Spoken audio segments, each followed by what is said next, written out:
హ్మ్. ఎలా చెప్పాలి? First of all happy Sriramanavami to all. వామ్మో వద్దులే, మళ్ళీ సిరి మేడం మారుస్తుంది. తెలుగులోనే చెప్తా. చూస్తున్న వీక్షకులందరికీ శ్రీరామనవమి శుభాకాంక్షలు. మామూలుగా చిన్నప్పటి నుండి శ్రీరామనవమి అంటే సీతారాములు పెళ్ళి చేసుకుంటారు. అందులో స్పెషల్ ఏముంది? లోకంలో అందరు చేసుకుంటారుగా పెళ్ళి. మరి వీళ్ళెందుకు స్పెషల్? అసలు వీళ్ళు సరిగ్గా కలిసే ఉండలేదు. ఫస్ట్ ఏమో హ్యాపీగా పెళ్ళైపోయి హనీమూన్కి కూడా వెళ్లకుండానే ప్లాన్ చేసి అడవులకు పంపించేశారు. అక్కడైనా హ్యాపీగా ఉందాం అనుకుంటే మధ్యలో ఒక దొంగ సచ్చినోడు వచ్చి సీతమ్మని ఎత్తుకెళ్ళాడు. ఎంతో కష్టపడి వెతికి సముద్రం మీద కోతులు ఉడతల సాయంతో బ్రిడ్జ్ కట్టి మరీ అవతలకు వెళ్ళి రాముడు రావణుణ్ణి చంపి సీతమ్మని ఇంటికి తీసుకొచ్చేశాడు. ఇక్కడేమో ఒక్కొక్కరు ఒక్కోలా కారు కూతలు కూస్తే ఇవన్నీ నమ్మేసి మళ్ళీ రాములవారు అమ్మవారిని అడవులకు ఎందుకు పంపించాడు? అది కూడా ఒట్టి మనిషి కూడా కాదు, నిండు గర్భవతి. ఆ టైంలో ఎందుకు పంపాలి? అలా దయ లేకుండా నిండు గర్భవతి అయిన భార్యని అడవుల్లో వదిలేసిన రాముణ్ణి దేవుడని ఎందుకంటారు? ప్రపంచంలో వీళ్ళే ది బెస్ట్ కపుల్ అన్నట్టు ఎందుకు ఎవ్రీ ఇయర్ వీళ్ళకి పెళ్లి చేసి ఫెస్టివల్ జరిపిస్తారు అని నాలో నేను చాలాసార్లు అనుకుంటుండేదాన్ని. మీరు కూడా అనుకుంటారు నాకు తెలుసు. మనకి ఇలాంటి డౌట్స్ వస్తేనే కదా మనం దాని సొల్యూషన్ కోసం కూడా ట్రై చేస్తాం. సో నాకు ఇలాంటి ఒక డౌట్ వచ్చి ఒకసారి డిస్కషన్లో నేను సిరి అక్కని అడిగాను ఇలా ఎందుకు అని. అప్పుడు తను నాకు ఒక విషయం క్లారిటీగా చెప్పింది. అది విన్నాక నాకు చాలా జ్ఞానోదయం అయింది. ఓహో ఇదా విషయం, ఓకే. నేను ఇంకోలాగా ఆలోచించాను. ఇంతకాలం సినిమాలు చూసి మనం ఏమనుకుంటాం, లవకుశ సినిమా చూసి అయ్యో రామారావు ఎందుకు అంజలిదేవిని ప్రెగ్నెంట్ ఉన్న భార్యని అలా పంపించేశాడు, రాముడు ఇంత దయ లేకుండా భార్యని అడవుల్లో ఎలా వదిలేసి రాగలిగాడు, ఏదైనా సొల్యూషన్ ఇంకా దీనికి ఏదైనా చెయ్యొచ్చు కదా అని చాలా అలానే అనుకుంటాం కదా. ఎందుకంటే మనం సినిమాలు చూసి అదే నిజమని నమ్మి అదే భ్రమల్లో పెరిగిపోయాం. సో అలా అనుకోవడంలో తప్పులేదు. ఎందుకంటే మనం యూజువల్గా ఏం చదవం కదా, రామాయణం మహాభారతం ఇలాంటివన్నీ మనం సినిమాల్లోనే చూస్తాం తప్ప వెళ్ళి చదవటాలు అలాంటివన్నీ మనకు ఉండవు. ఇలా స్టోరీలన్నీ చూస్తాం కానీ అలాంటివి మాత్రం చదవు. సో ఇలా నేను డిస్కస్ చేసినప్పుడు సిరి అక్క చెప్పడం వల్ల నాకు జ్ఞానోదయం అయింది. ఇవాళ మీకు కూడా చెప్తాను. నాలాగా తెలియని వాళ్ళు ఎంతమంది ఉన్నారో, ఎవరెవరికి డౌట్ వచ్చిందో, భార్యని కడుపుతో ఉన్న భార్యని అడవిలోకి పంపించిన రాముడు దేవుడు ఎందుకు అయ్యాడు, వాళ్ళకి మనం ప్రతి సంవత్సరం పెళ్ళి ఎందుకు చేస్తున్నాం, వాళ్ళు ది బెస్ట్ కపుల్ ఎందుకు అయ్యారో నేను మీకు ఇప్పుడు చెప్తాను. తెలియని వాళ్ళు తెలుసుకోండి ఈరోజు, ఓకేనా?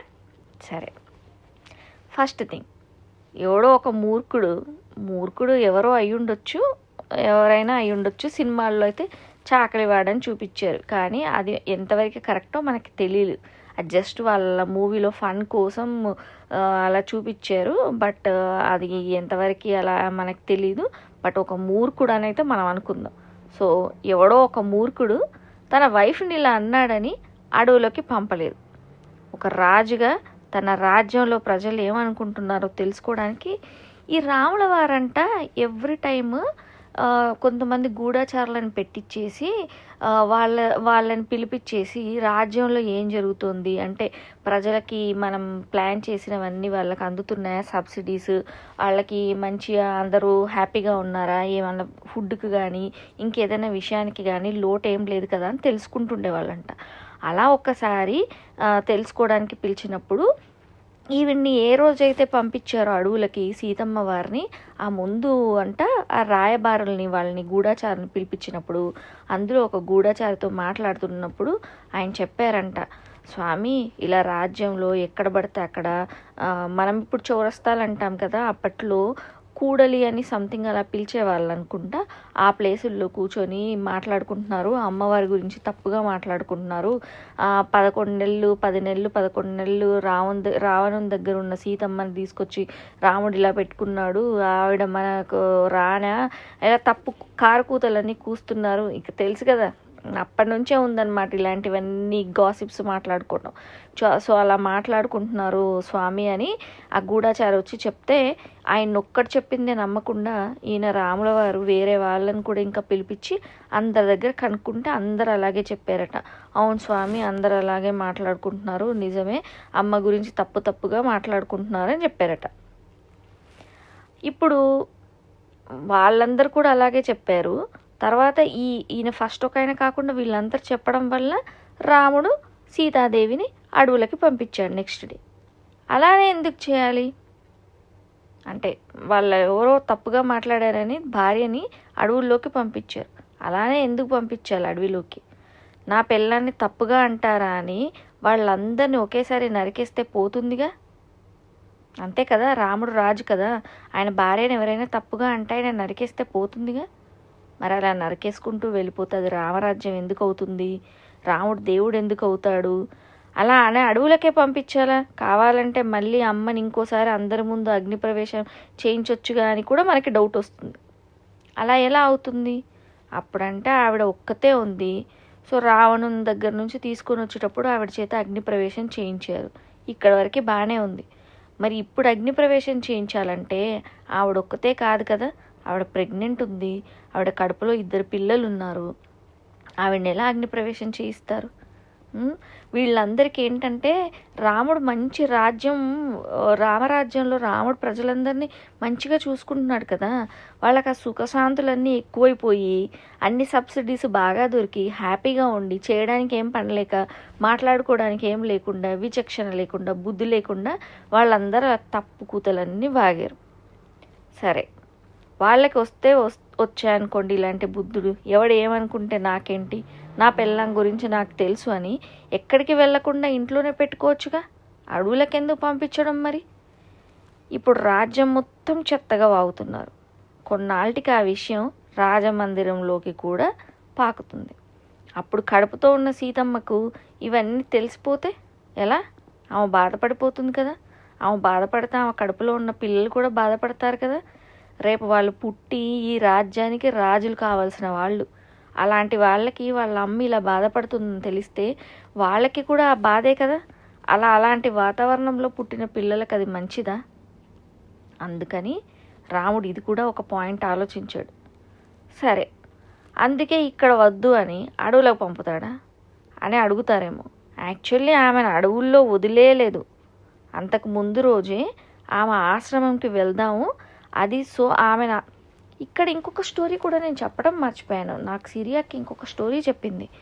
యాక్చువల్గా కొన్ని దానికన్నా అంటే రామరాజ్యం కన్నా ముందు కొన్ని ఇయర్స్ ముందు భృగు మహర్షి ఆశ్రమంలో ఆయన భార్య గర్భవతిగా ఉందట.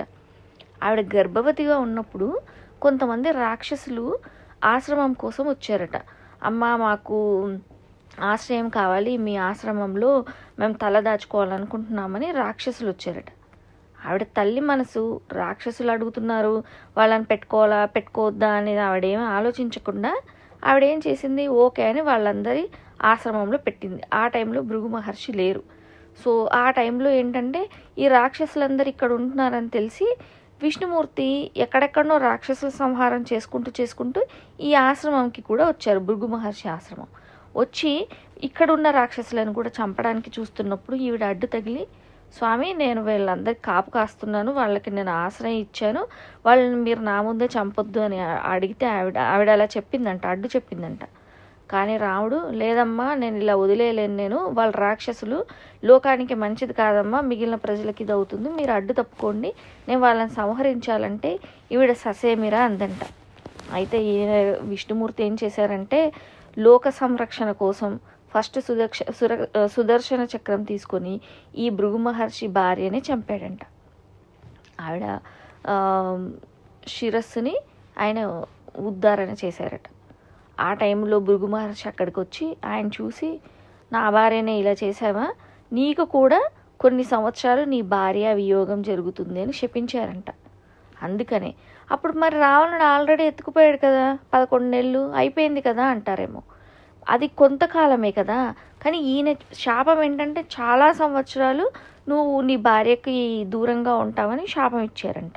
సో సో దానికోసమని అది ఇప్పుడు జరగడం కోసమే ఇదంతా జరగడానికి ముందు రోజు సీతమ్మ వారు స్వామి నాకు ఆ అడవులకు వెళ్ళాలని ఉంది, కొన్నాళ్ళు ఆశ్రమంలో ఉండాలని ఉంది, ప్రశాంతమైన వాతావరణంలో నేను ఇప్పుడు గర్భవతిగా ఉన్నాను కదా, ప్రశాంతమైన వాతావరణంలో నేను నా పిల్లల్ని ఇలా ప్రసవించాలనుకుంటున్నాను, నాకు అక్కడ ఉండాలనుకుంటున్నాను, నాది ఇది ఒక కోరిక, మీరు నాకు ఆ వరం ఇవ్వాలి అని అడిగారట.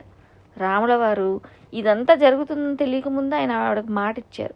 సరే దేవి, గర్భవతిగా ఉన్న నా భార్యకి నేను ఇచ్చే వరం ఇది, సరే నువ్వు అనుకున్నట్టే చేద్దాంలే, ప్లాన్ చేద్దాంలే, ఎప్పుడు వెళ్ళాలి ఏంటి అనేది చూద్దాంలే అని అనుకున్నారు. ఈలోపు ఇదంతా గూఢాచారుల వల్ల తెలిసింది. సో ఇది కూడా ఒక రీజన్ అన్నమాట రాముల వారు సీతాదేవిని అడవుల్లోకి పంపించడానికి. ఇప్పుడు ఇక్కడ ఇంకొక డౌట్ వస్తుంది మనకి, అసలు ఆశ్రమానికే ఎందుకు పంపాలి? కావాలంటే ఆమెను పుట్టింటికి కూడా పంపించవచ్చు కదా, వాళ్ళ పుట్టింటికి వెళ్తే వాళ్ళే మంచిగా చూసుకుంటారు కదా అని కూడా ఒకటి వస్తుంది. ఇక్కడే అసలు మ్యాటర్ ఉంది. ఇప్పుడు ఆ పుట్టబోయే పిల్లలు రేపొద్దున రాజ్యాన్ని కాపాడబోయే రాజులు అవ్వాలి. అలాంటప్పుడు వాళ్ళు రాజభవనంలో పెరగడం కన్నా ఆశ్రమంలో పెరగడమే మంచిది. ఎందుకంటే రాముడు కూడా రాజమందిరంలో ఉండడం కన్నా వశిష్ఠాశ్రమంలోను విశ్వామిత్రుని ఆశ్రమంలోనే అక్కడే ఎక్కువ పెరిగాడు. వాళ్ళకి ఆయన చిన్నతనం అప్పుడే, అంటే పెళ్ళి అవ్వకముందు చిన్నతనంలోనే విశ్వామిత్రునికి ఇంకా వశిష్ఠునికి హెల్ప్ చేసి చాలా అస్త్రాలను పొందాడు. వాళ్ళకి వేరే చాలా యజ్ఞయాగాలు చేసేటప్పుడు కూడా ఈయన చాలా హెల్ప్ చేస్తేనే వాళ్ళ అస్త్రాలన్నీ ఇచ్చారు. మరి ఈయన ఆశ్రమంలో పెరిగి అంత యోధుడైనప్పుడు ఆయన పిల్లల్ని కూడా అలా ఆశ్రమంలోనే పెంచాలనుకుంటాడు కదా, అలా యోధుడుగానే చేయాలనుకుంటాడు కదా. సరే, ఇది కూడా ఇంకొక రీజన్. ఇవన్నీ కాదు, నా పెళ్ళాన్ని అన్నారు కదా, సో నాకు ఈ రాజ్యం ఏమీ అవసరం లేదు, నేను నా భార్య ఇద్దరం కలిసి వెళ్ళిపోతాం ఎక్కడికైనా, ఎక్కడికో ఎందుకు, అదే ఆశ్రమంకి నేను కూడా నా రాజ్యాన్ని వదిలేసి నా భార్యతో పాటు ఆశ్రమానికి వెళ్తానని కూడా ఆయన వెళ్ళిపోవచ్చు. ఎందుకంటే భార్యతో పాటు ఇద్దరు పిల్లలు కూడా ఉన్నారు కాబట్టి వాళ్ళని కూడా తీసుకొని వెళ్ళిపోతానని అనుకోవచ్చు. కానీ ఇక్కడ ఇంకొక కిటుకుంది. రాముడు రాజ్యపాలన స్టార్ట్ చేసే రోజు, పట్టాభిషేకం జరిగే రోజు ఆయన ఏమని వాగ్దానం చేశారు?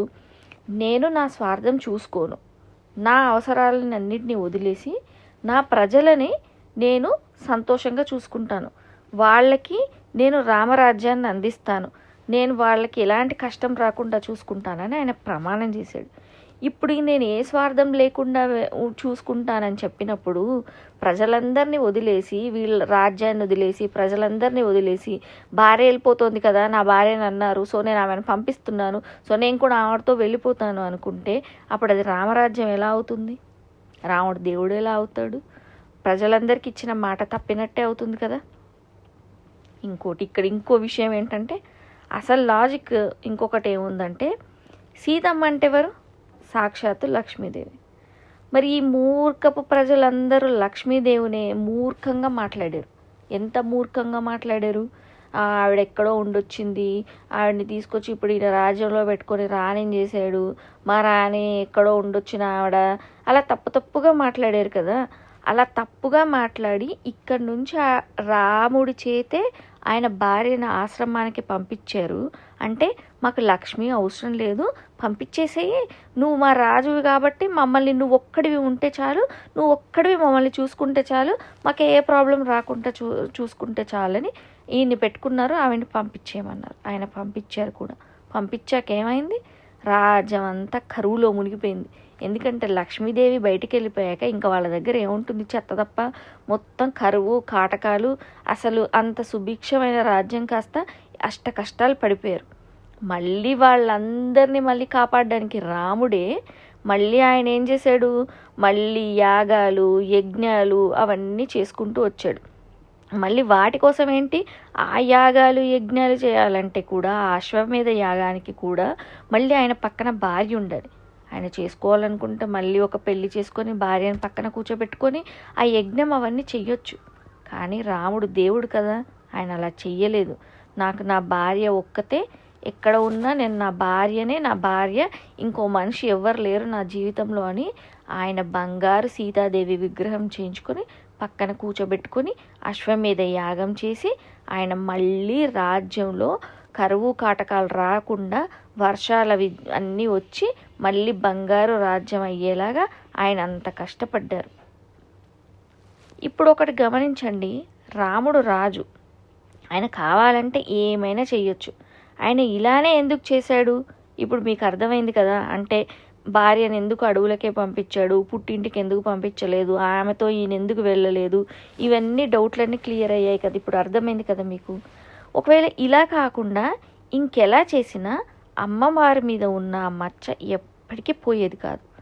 ఆ రోజు అలా చేశాడు కాబట్టే ఇవాల్టి వరకు కూడా ఎవ్వడు నోరెత్తలేదు. ఎవరైనా నాలాంటి వాళ్ళు తెలియక, మనకు అంతలాగా తెలియదు కదా, సినిమా చూసి ఇలాగే అనుకుంటాం, తెలియక రాముడు పెళ్ళాన్ని అడవుల్లో వదిలేశాడని పాపం ఆయనని తిట్టుకోవడమే తప్ప సీతమ్మను ఒక్కరు కూడా ఒక్క మాట అనం. ఎందుకంటే రాముడే ఆ మచ్చ తీసుకున్నాడు. భార్యని అడవుల పాలు చేశాడనే మచ్చ రాముడు తీసుకోవడం వల్ల ఇక్కడ సీతమ్మకి ఎలాంటి మాట రాలేదు. ఇంకా ఒకటి ఏంటంటే ఆవిడ కూడా ఒక మాట కూడా అనకుండా భర్త చెప్పాడని అడవులకు వెళ్ళిపోయింది. నేను వెళ్ళను, నేను మా ఇంటికి వెళ్ళిపోతాను, నన్ను మా పుట్టింటికి పంపించేసేయి, లేదంటే నేను అడవులకే ఎందుకు వెళ్ళి ఉండాలి, ఇలాంటి నింద ఎవడో అంటే నమ్మేసి నన్ను పంపిస్తావా అని అలగడాలు అలాంటివి ఏదీ చేయలేదు. ఆవిడ భర్త చెప్పాడని అలా వెళ్ళిపోయింది. చాలా హ్యాపీగా వెళ్ళిందంట ఆయన పంపించేటప్పుడు కూడా. దేవి, నువ్వు ఆశ్రమంకి వెళ్తున్నావు, పిల్లలు అక్కడ పెరగాలి అని కోరిక ఉంది కదా, సరే నువ్వు అక్కడికి వెళ్ళిపో అని చెప్పగానే ఆవిడ చాలా హ్యాపీగా వెళ్ళిపోయింది. బట్ ఇలా జరుగుతోంది అనేది ఆవిడకు కూడా తెలుసు. ఎందుకంటే ఆవిడ సాక్షాత్తు లక్ష్మీదేవి, ఆవిడకి తెలియకుండా ఉంటుందా? అయినా కూడా ఆవిడ సంతోషంగా అక్కడికి వెళ్ళిపోయింది. ఆవిడకే తెలుసు ఇక్కడ ఇలాంటి పరిస్థితుల్లో ఉండడం కన్నా భర్తని బాధ పెట్టి ప్రజలందరూ ఇలా మాట్లాడుకుంటున్నప్పుడు రాజ్యంలో కూడా హ్యాపీనెస్ లేకుండా, భర్త హ్యాపీ లేకుండా ఇలాంటి వాతావరణంలో నేను పిల్లల్ని పెంచే కంటే నేను అక్కడికి వెళ్ళటం బెటర్. వాళ్ళు ఫ్యూచర్లో రాజులు కాబోతున్నారు కదా, వాళ్ళకి కావాల్సిన విలువిద్యలన్నీ కూడా నేను అక్కడ నేర్పించవచ్చని ఆవిడ కూడా ఆలోచించుకొని అక్కడికి చాలా సంతోషంగా వెళ్ళింది. లాస్ట్కి ఆవిడ ఒక్క మాట కూడా ఏ రోజు అనలేదు.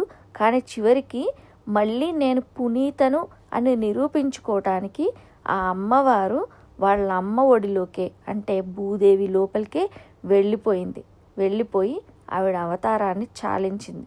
అందుకే ఆవిడ పరమ పునీత సీతాదేవి అయింది. ఆయన భార్య మీదకి ఎలాంటి మచ్చ రాకుండా ఆయన మచ్చ తీసుకుని రాముడు దేవుడయ్యాడు. ఇది సీతారాముల కథ. ఇప్పుడు అర్థమైందా భార్యాభర్తలు ఎలా ఉండాలో? భర్త అలా చేశాడని భార్య ఒక మాట అనలేదు. భార్యని ప్రపంచం తప్పుగా మాట్లాడుకోవద్దని ఆ మచ్చ ఆయన మీద వేసుకొని ఆయన దేవుడయ్యాడు. మనం కూడా ఎప్పుడైనా భర్త అనేవాడు ఎలా ఉండాలంటే, నాకు అనిపిస్తుంది చాలా వరకు అత్త కోడళ్ళకి గొడవలు అవుతుంటాయి. అప్పుడు హస్బెండ్ ఎలా అంటే అటు అమ్మకి చెప్పేది అమ్మకి చెప్పాలి, భార్యకి చెప్పేది భార్యకి చెప్పాలి. కానీ ఇద్దరికి నువ్వు మా అమ్మతో ఇలా ఉన్నావట ఎందుకు అని వచ్చి భార్యని అడిగొద్దు, అమ్మ ఇదేంటి అని అలా ఎందుకు చేసావు నా భార్య ఏడ్చిందట అని అమ్మ దగ్గరికి వెళ్ళి అనొద్దు. దీనికన్నా ఎవరికి చెప్పాలి వాళ్ళు అక్కడికి చెప్పేసి కాంప్రమైజ్ చేసేస్తే గొడవలే ఉండవు. ఇలా ఇంత కాంప్రమైజింగ్ చేసి అంత బాగా ఉండాలి కాబట్టి భర్త అనేవాడిని భరించేవాడు అన్నారు. కానీ లేదు, నేను మా అక్క చెల్లెలు చెప్పిందే వింటాను, మా అమ్మ చెప్పిందే వింటాను, నువ్వు ఇప్పుడు వచ్చావని భార్య మీదకి వచ్చిన సుఖ సంతోషాలు ఉండవు. ఈ అమ్మాయి కూడా వచ్చిన అమ్మాయి నేను ఎందుకు వినాలి, నువ్వైతే గొప్ప నేనైతే తక్కువనా అనే ఇలాంటివన్నీ పెట్టుకోకుండా ఈ అమ్మాయి కూడా ఓకే ఏదున్నా మన ఫ్యామిలీనే కదా అనుకొని ఉంటే, భర్త చెప్పాడని వింటే గొడవలే ఉండవు. మనం కూడా రాముడు సీత అంత గొప్ప ఆదర్శ దంపతులు కావచ్చు. ఒకరినొకరు అర్థం చేసుకోవాలి, ఒకరి కోసమై ఒకరు బతకాలి, అండర్స్టాండింగ్తో ఉండాలి, సపోర్టింగ్గా ఉండాలి, కేరింగ్గా ఉండాలి. ఇది మనం సీతారాముల కథ నుంచి నేర్చుకుంటున్నాం. అందుకే వాళ్ళు ఇన్ని యుగాలు దాటినా వాళ్ళు ఇంకా బెస్ట్ కపుల్గానే ఉన్నారు. వాళ్ళకి ప్రతి ఏటా పెళ్ళిళ్ళు జరిపించేసి మనం మన భక్తిని నిరూపించుకుంటున్నాం. అర్థమైందా? నచ్చిందా కథ మీకు? నచ్చితే కామెంట్ చేసి చెప్పండి, లైక్ చేయండి. మీకు ఒకవేళ ఎవరికైనా షేర్ చేయాలనుకుంటే షేర్ చేయండి. తెలియని వాళ్ళకి తెలుస్తుంది కదా. మంచి స్టోరీ, సీతారాముల కథ. జై సీతారాం.